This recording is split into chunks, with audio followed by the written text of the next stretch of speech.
À l'issue d'une semaine de défilé de prêt-à-porter, intéressons-nous à une tendance qui se développe, le vêtement de sport pour la ville. Après les Américains, les Français s'y mettent et certains créateurs s'y intéressent, comme l'ont constaté Corinne Magne et Olivier Cresta. De la terre battue au podium, de la pelouse au bitume.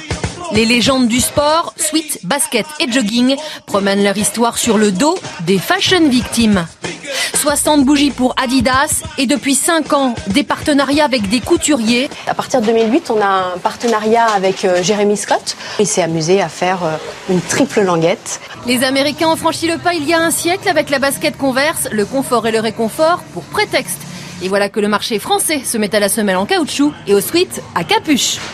Ainsi, le marché du vêtement de sport à la ville offre un précieux lifting à des enseignes qui avaient déchanté.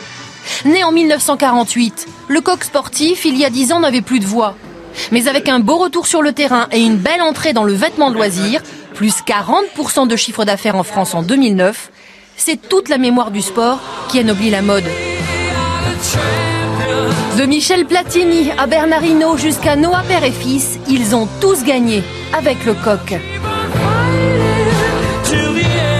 En 83, c'était déjà, j'allais dire, la grande époque, les années glorieuses du coq sportif. Yannick Noah en était un peu le représentant.